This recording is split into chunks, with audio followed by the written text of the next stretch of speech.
Quaerendo, divulgación científica y cultural. Bienvenidos a una nueva edición de Quaerendo.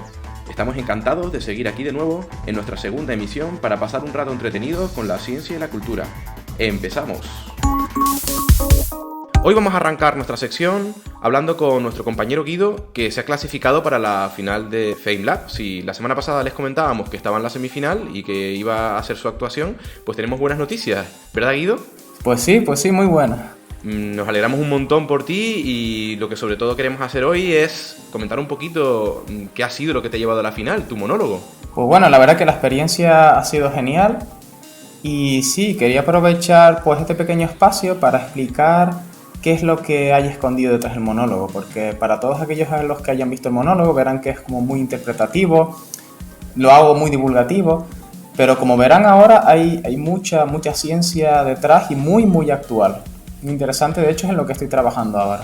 Claro, eso es lo que te iba a comentar, que lo sorprendente de este monólogo es que has aprovechado para contar en lo que tú trabajas diariamente, que además siempre dices que trabajas delante de un ordenador, eres un biólogo y estudias cosas muy complejas, pero lo haces delante de un ordenador. Explícanos un poquito más.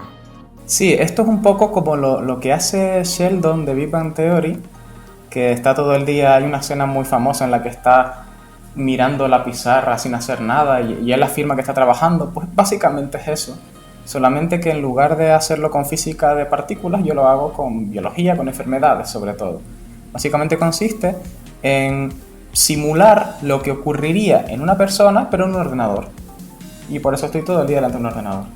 Cuando me lo has intentado explicar en otras ocasiones, siempre me hablas de modelos, ¿no? O sea, hacer como, digamos, simulaciones o adaptaciones de lo que podría suceder apoyándonos en la informática, ¿no? Claro, un poco esto es lo mismo lo que hacen los meteorólogos. Los meteorólogos no pueden saber el tiempo que va a ser mañana mirando al cielo simplemente. No está escrito en las estrellas el tiempo que va a ser mañana. Lo que tienen que hacer es, mirando al cielo, cogen información que meten en ordenadores, en modelos informáticos, modelos matemáticos, que este modelo es el que les dice el tiempo que va a ser mañana. Porque el modelo simula lo que va a ocurrir en el cielo partiendo del momento en que tú lo has observado. La idea es la misma. Yo observo a un paciente y en el modelo simulo qué es lo que va a ocurrir en el futuro. La verdad que es una gran cosa porque nos ayuda a mejorar, ¿no? Sobre todo en situaciones que de otra forma no podrían ser mejorables, e incluso tratamientos que pueden llegar a salvar vidas, ¿no? Que es el caso de tu monólogo, ¿verdad? Exacto. En el caso de mi monólogo yo hablo de melanoma porque en el laboratorio en el que estoy colaborando los investigadores están desarrollando y mejorando una vacuna contra el melanoma. Una vacuna que no sería preventiva, como digo en el monólogo, sino que se le daría a las personas que tienen el melanoma, el cáncer de piel, con la intención de eliminar ese tumor. La idea general de cómo funciona es que nosotros cogemos trocitos del cáncer, los hacemos pedacitos y entonces, por otro lado, cogemos unas células, se llaman unas células presentadoras de antígenos, básicamente son unas células del sistema inmunológico, y les ponemos los trocitos de tumor a esas células en el laboratorio. Las células cogen esos trocitos y entonces cuando vuelven a ir al cuerpo, esos trocitos se los enseñan a los linfocitos que son la policía del cuerpo humano. Cuando se lo enseñan dicen, esto es el cáncer, esto es lo que tienes que eliminar. Y entonces como ahora ya los policías saben qué es lo que tienen que eliminar, porque se les ha enseñado a estas células que le hemos metido, pueden reconocerlo, que es lo que antes no hacían. Porque al final lo que le estamos dando es una pista, un señuelo a la policía para que localice esos cuerpos malignos que deben ser eliminados. Claro, es como si metiéramos a una patrulla entrenada antiterrorista, un tema muy actual, ¿no? O sea, son unas células que están especializadas en identificar y dar el chivatazo a la policía de cuál es el enemigo.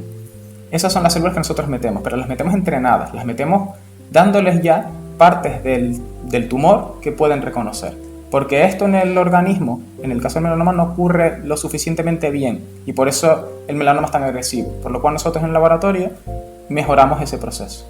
Y cuéntanos, Guido, ¿esta vacuna es individual? Es decir, ¿hay que hacer una vacuna por persona? Efectivamente. En cada paciente la historia de su tumor es única porque se produce por una serie de mutaciones que se van acumulando que son únicas.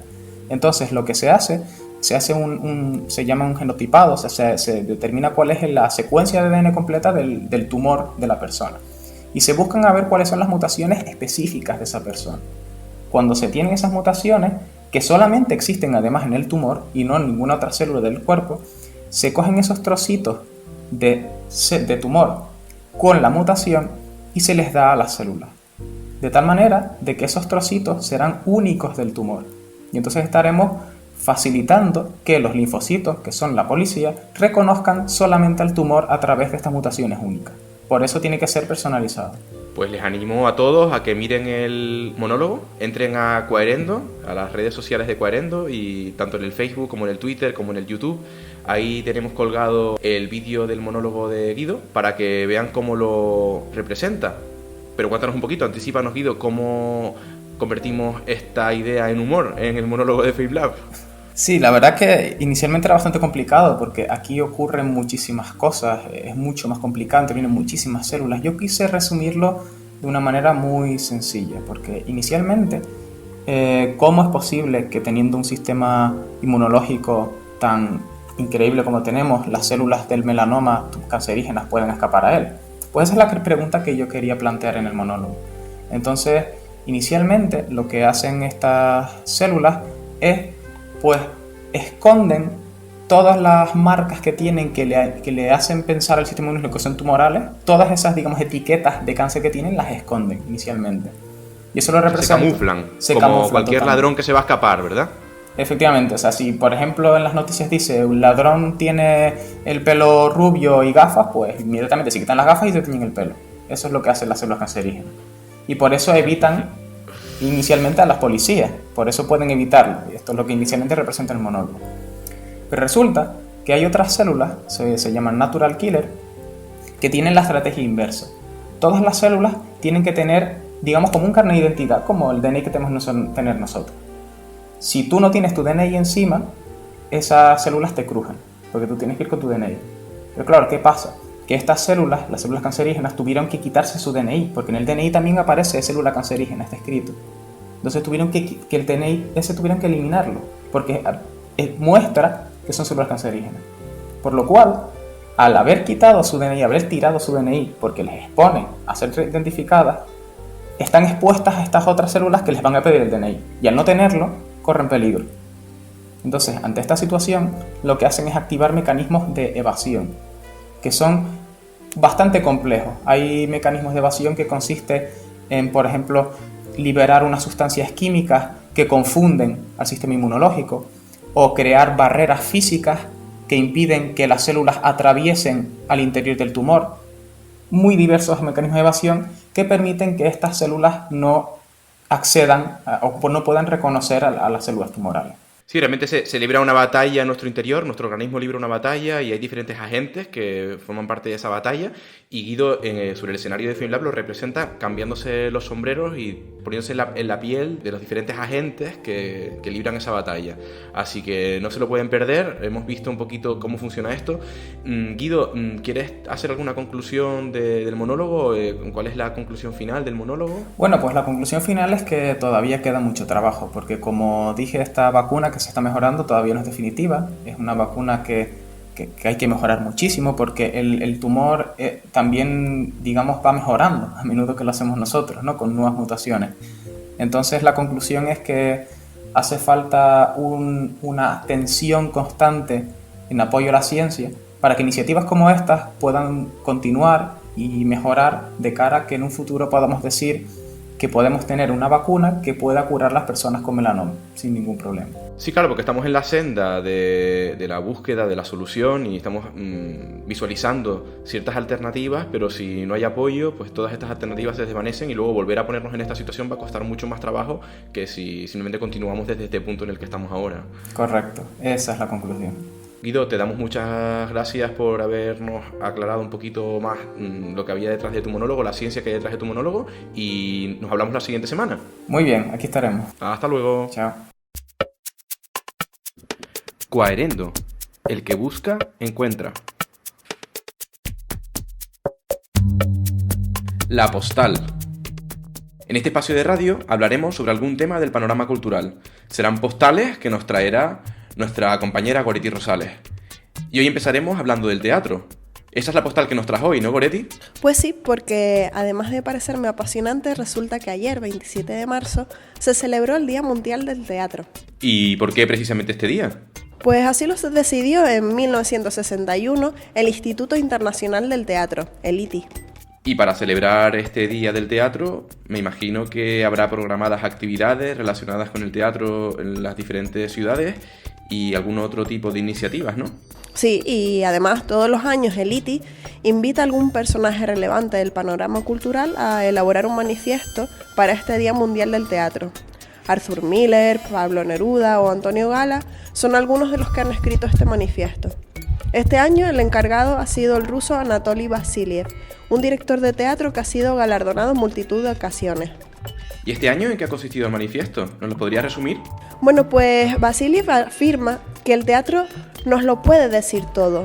Cómo los presos languidecen en cuevas olvidadas bajo tierra, o cómo la pasión nos puede elevar, o cómo la gente vive en apartamentos mientras los niños se marchitan en campos de refugiados. El teatro siempre ha sido y seguirá siendo siempre. Y ahora, en estos últimos 50 o 70 años, es particularmente necesario. Porque si usted lanza un vistazo a todas las artes públicas, se puede ver de inmediato lo que solo el teatro nos da. Una palabra de boca en boca, una mirada de ojo a ojo, un gesto de mano en mano o de cuerpo a cuerpo. Y necesitamos al teatro porque permanece siempre diferente. Necesitamos teatro de muchos tipos diferentes. Es el teatro que está delante de usted. No se descuide y no se pierda la oportunidad de participar en él. Tal vez la oportunidad más preciosa que tenemos en nuestras vidas vanas y apresuradas. Necesitamos cada tipo de teatro. Lo que no necesitamos es el teatro de cadáveres y sangre en las calles y plazas, en las capitales o en las provincias. Un teatro falso de los enfrentamientos entre religiones o grupos étnicos. Pues es bastante emocionante el manifiesto, la verdad. No cabe duda de que estamos en un momento en el que nos debemos de inspirar en este tipo de creaciones artísticas que reflexionan y analizan con sosiego los problemas sociales, siempre desde un punto de vista sensible y certero, que nos inspiran y nos hacen ser mejores personas, porque no está para nada lejos de la realidad el texto, sino todo lo contrario. Hace hincapié en las principales necesidades que tenemos como sociedad, los retos que se nos presentan para no perder nunca el juicio crítico y el placer de sentir y observar. Así que, larga vida al teatro. Muchas gracias, Goretti, y hasta la próxima.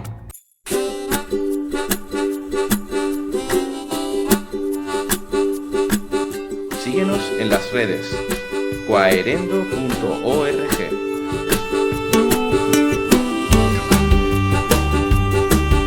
La antena.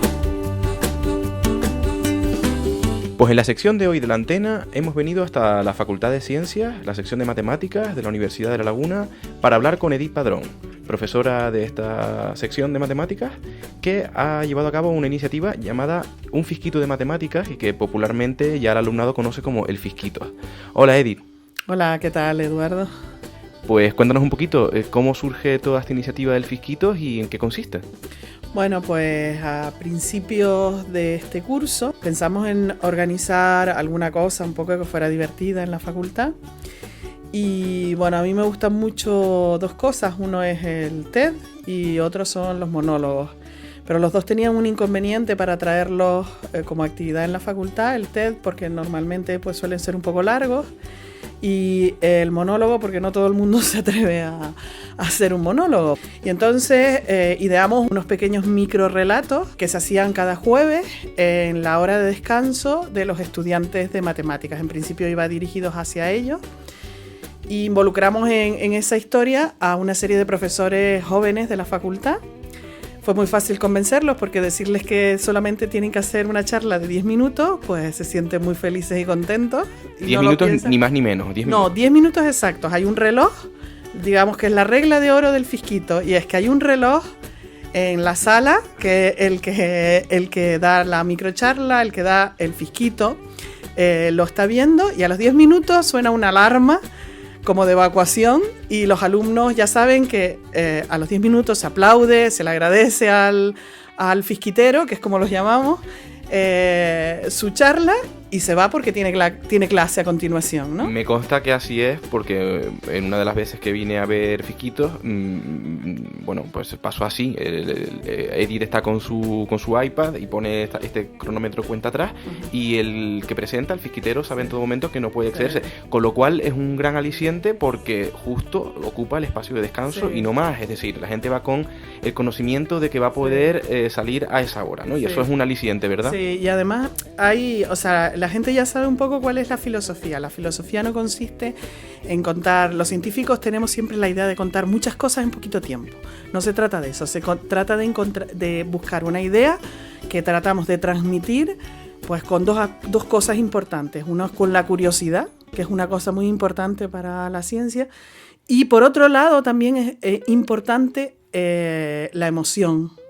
Entonces, el fisquitero, cuando tú le dices que tiene que dar una charla en 10 minutos, dice, perfecto, una cosita corta. Pero cuando la intenta elaborar se da cuenta de lo difícil que es el formato, ¿no? Claro, porque hay que construir como un pequeño corto, un microrelato, como bien dices, que sea autosuficiente en sí mismo. O sea, una pieza con sentido propio, no una pequeña parte de algo grande, sino realmente algo con su propia esencia, con su propio sentido, y que sea posible emocionar a la gente que lo está escuchando. Sí, y abrir su curiosidad en el sentido de que ha oído hablar de eso y ahora busca la forma, pues a través de las redes sociales, a través de su ordenador o lo que sea, información sobre ese aspecto concreto. Pero tú tienes que transmitirle esa curiosidad primero.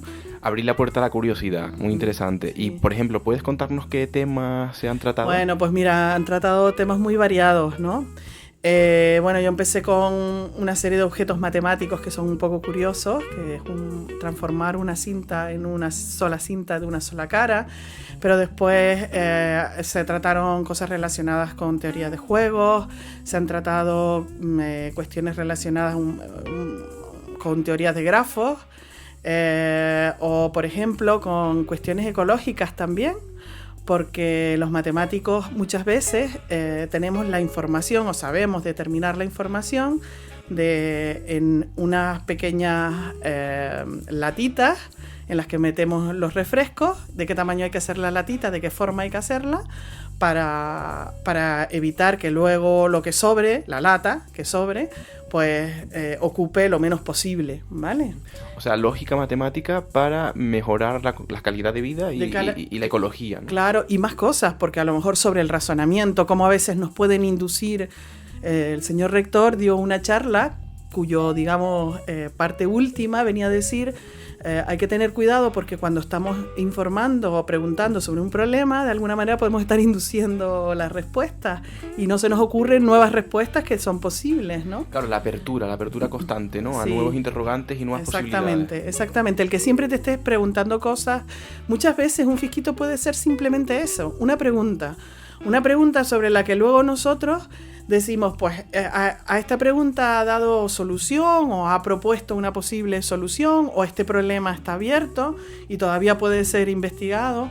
El fisquito puede ser un poquito de todo, ¿no? A mí lo que me llama la atención, Edith, es que este espacio donde se abren tantas puertas tenga la puerta abierta de esta manera y realmente le dé sentido a la Facultad de Ciencias como realmente debe ser y como tiene que haber sido siempre. Uh-huh. Es decir, que cualquier persona de cualquier disciplina pueda estar un ratito de su tiempo escuchando algo por amor a la ciencia, ¿no? Sí. El resto de las personas que no están en la universidad también tienen la puerta abierta. Sí, es una actividad abierta todos los jueves de 11 menos cuarto a 11 menos 5. Pues ya saben, el que tenga interés en ver un fisquito y conocer a los fisquiteros y de paso a Edith, pues que se acerque, están invitados. Muchas gracias, Edith. Vale, y además aquel que también tenga una cierta afición por las matemáticas y quiera contar algo, también tiene abiertas las puertas para convertirse en fisquitero. Pues muchas gracias por invitar a la gente que nos está escuchando a poder participar y enhorabuena por la iniciativa y a seguir adelante, seguimos. Pues nada, gracias a ti.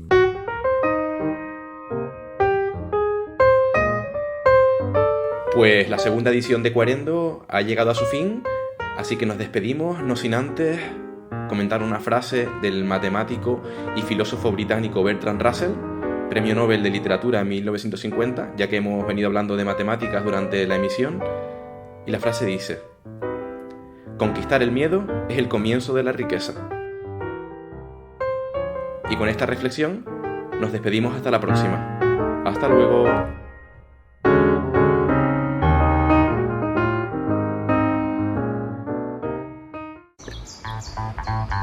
Quaerendo, divulgación científica y cultural.